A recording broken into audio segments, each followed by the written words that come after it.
It's all about context. All right, so up to this point, we've slowly been discussing context at different points and kind of building up that idea. But now let's take a deep dive into what that means. All right, building context. As should be very apparent by now, it doesn't make sense to take a trade in isolation of information that can or will help you. A common slogan among top-tier traders is that you should know where you are going to enter, where you know the trade is not working and will exit, and where your profit targets are. Now, how can you possibly know these things unless you have at least a smaller understanding about the topics we've discussed? Right? Most people trade in a vacuum without understanding or disregarding these critical bits of info, and it's why they are doomed to failure over the long run. And that's really kind of the key reason why I created this.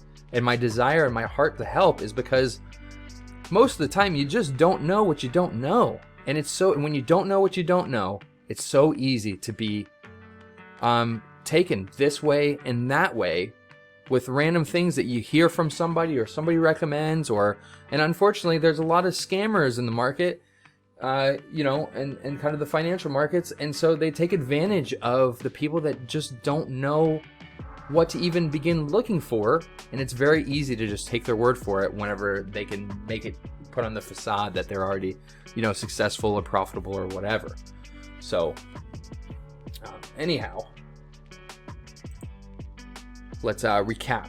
So let's do a quick review. We use multi-time frame analysis to identify where we are in regard to the larger trend and to establish important support and resistance levels. We use cycles to identify potentially where we are in the life cycle of the trend and oscillations around that trend.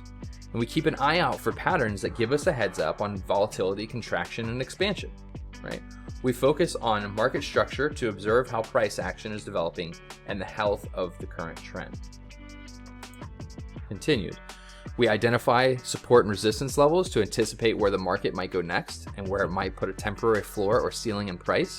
We watch pullbacks for a sign of reversals to reduce our exposure, exit the trade, or reverse our position. And we identify previous value and then watch how value develops to identify the direction and area price is likely headed next. So as you can see, this is a very robust way of looking at all the details we need to see regarding price, I'll say, without having to know everything, right?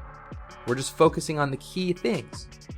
So when we take a bit from each until we have a solid picture of the current market conditions and are in sync with current price action development. Once these key items are firmly established, it becomes a matter of creating a strategy to take advantage of that information. And this is what the final course strategy is all about. All right, so what we'll do with this info.